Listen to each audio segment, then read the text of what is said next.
রান্না হবে? খিচুড়ি লাবড়া। খিচুড়ি লাবড়া। তুমি সবগুলো কাটছো? হ্যাঁ, কাটা হয়ে গেছে। এর মধ্যে কি কি দিয়েছো?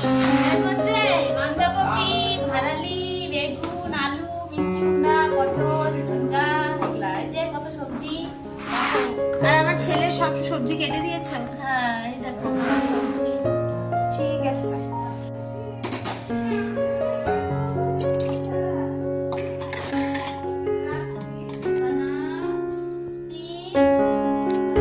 আয়শান, কি হয়েছে?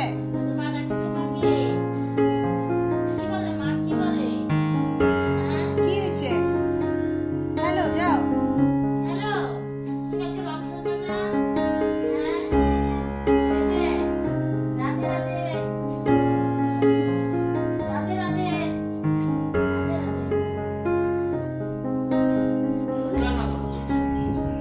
হ্যাঁ, হয়েছে।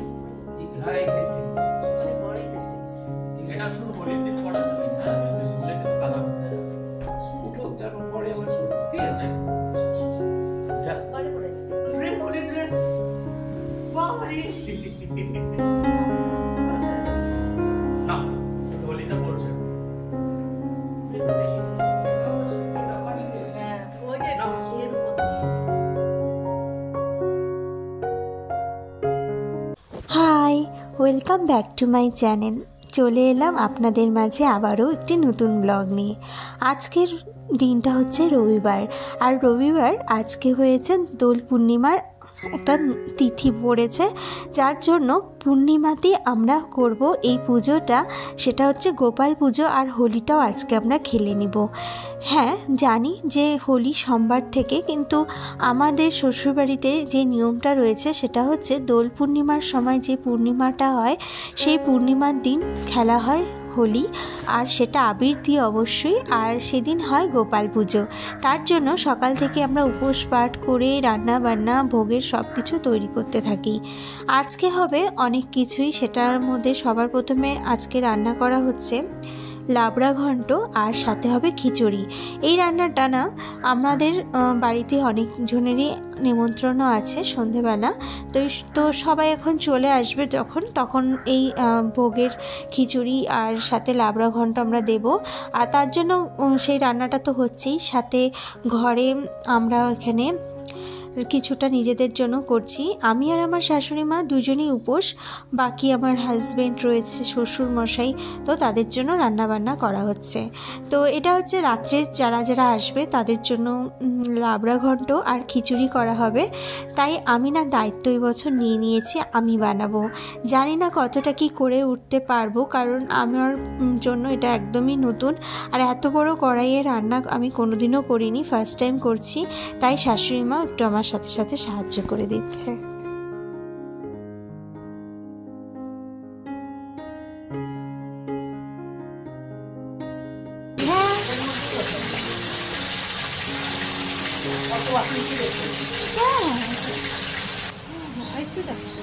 অনেক তরকারি না মজবে না।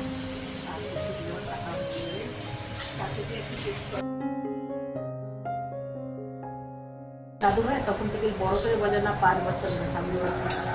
হ্যাঁ, অনেক দেরি, 5 বছর। তখন তোমাদের সত্যি কথা বলে আমরা আরো বয়স হয়ে যাবে না, ইচ্ছাই এনার্জি আসবে না।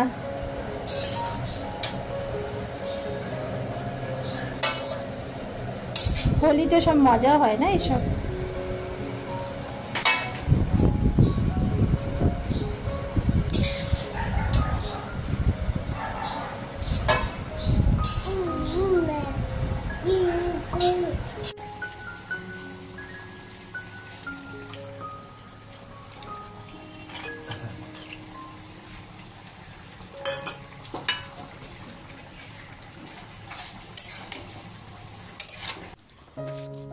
রান্না প্রায় হয়ে এসেছে, এবার খিচুড়িটা হলেই না শেষ হয়ে যাবে আমাদের। আজকের সকাল সকাল সব কিছু কমপ্লিট করে ওদিকে পুজো পাঠও শুরু করতে হবে, তো ওটার জন্য আমাদের নাড়ু মোয়া অনেক কিছু বানানো আছে। জানি না কতটা কি করে উঠতে পারবো, কারণ ওদিকে আমার ছেলেরও সব কিছু দায়িত্ব থাকে আমার উপর পুরোপুরি। তো আমি আর ও দুজনে মিলেই সব দায়িত্বগুলো করি, তো এজন্য না সব কিছু সময়ের সাথে হয়ে উঠতে পারে না। এখানে আমি খিচুড়ির জন্য চাল আর ডাল নিয়ে নিলাম। এই চালটা হচ্ছে আতপ চাল আর গোবিন্দভোগ চাল, সাথে মুগ ডাল, সোনা মুগ ডাল।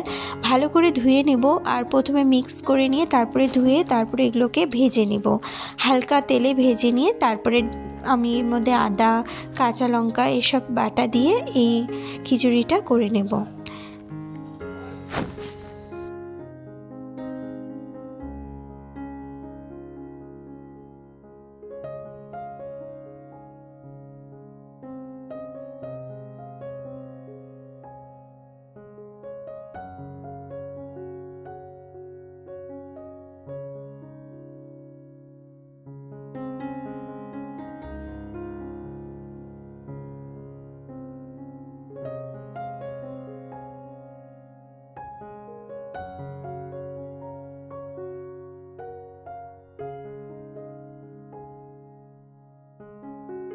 এই খিচুড়ি রান্নাটা হচ্ছে সব থেকে বড়, তাই অনেক বুঝে শুনেই সব কিছু দিচ্ছে। আর সব থেকে বড় কথা হচ্ছে লবণ কতটা কম বেশি সেটা একদমই বোঝা যাচ্ছে না। আমি আমার আন্দাজ মতন দিলাম, কারণ যেহেতু উপাস আমি এটাকে টেস্ট করেও দেখতে পারবো না।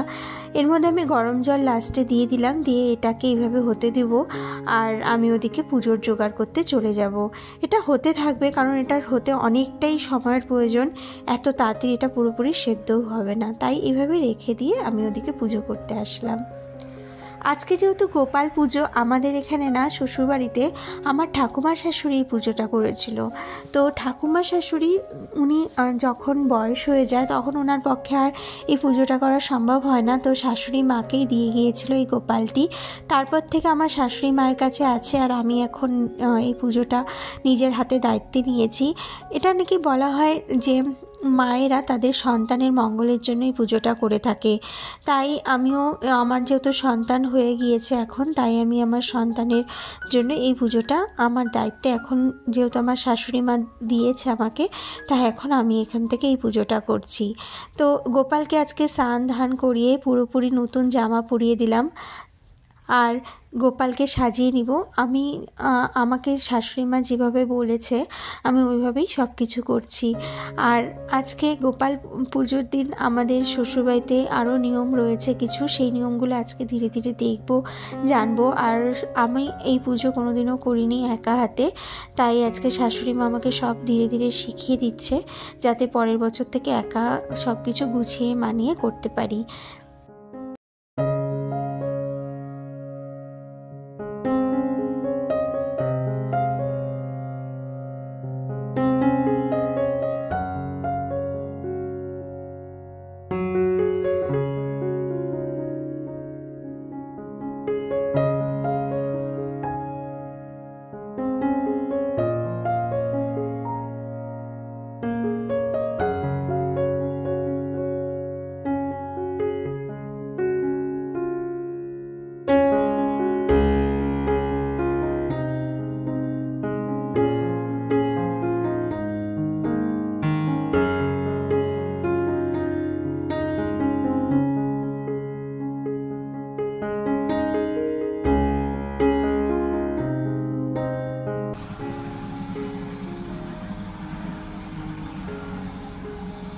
রাত্রে ওটা সাজাবো না,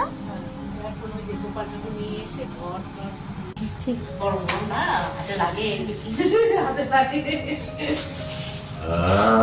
এবার কি হবে, নাড়ুগুলোই হবে না। আর আজকে রোববার তো সাদা তিল ভাজা যাবে না।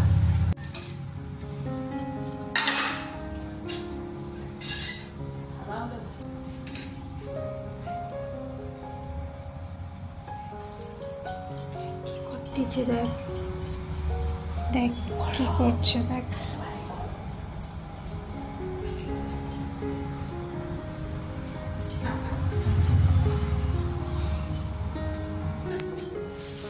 দেখ ঠাম্মি কি বানাচ্ছে, কি বানাচ্ছে ঠাম্মি, কি বানাচ্ছে? নাড়ু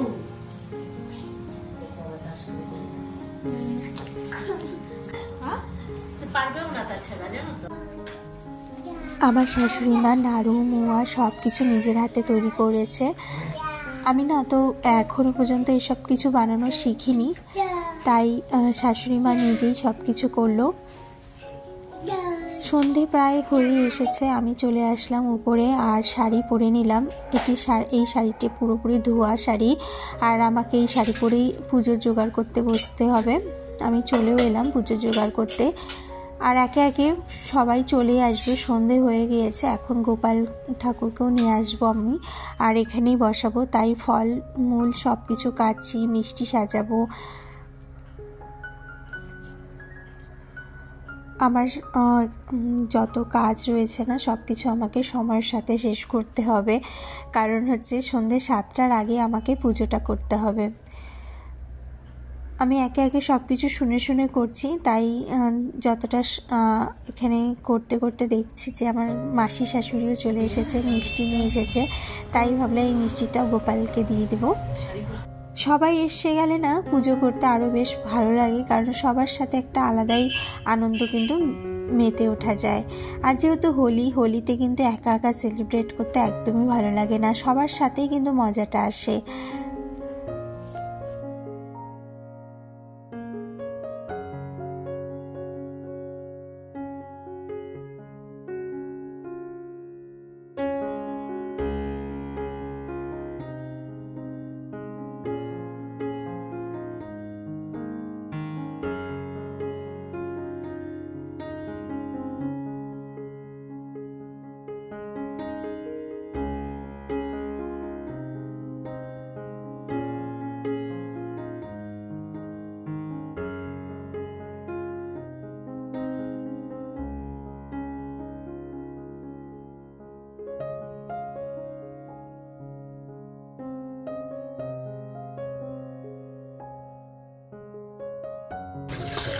এর মধ্যে কি কি দিলা?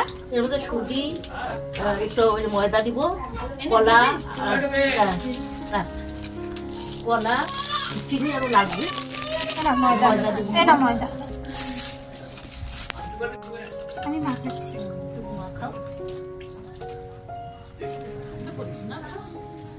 মজা কি করলি?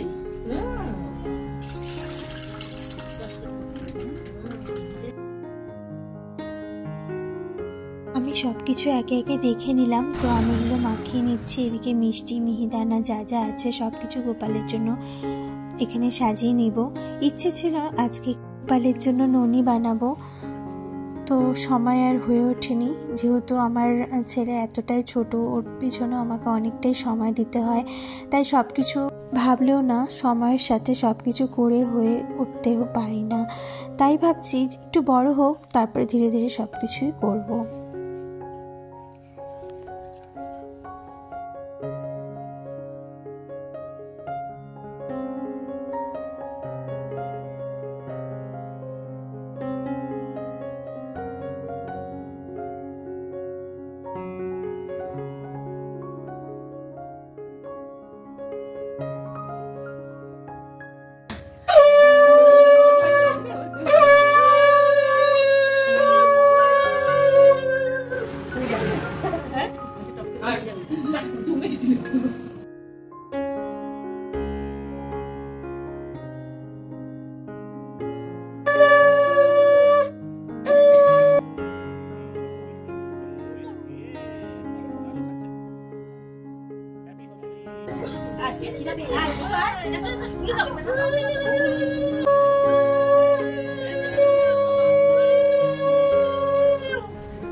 এরকমটি বলেছিলাম, গোপালকে আগে সবার আগে হোলি দিয়ে তারপরে আমরা হোলি খেলি। এবার এই পুতুলটাকে পুড়িয়ে এর চারপাশে আমরা ঘুরবো, আর এইভাবেই আমাদের দোল পূর্ণিমার পুজো কমপ্লিট করা হবে। কেমন লাগলো আজকের এই ব্লগটি অবশ্যই জানাবেন, আর আমি এখানে ব্লগটি শেষ করছি। নেক্সট আবারও একটি নতুন ব্লগ নিয়ে আবারও হাজির হব। ধন্যবাদ সবাইকে আমার পুরো ব্লগটি দেখার জন্য।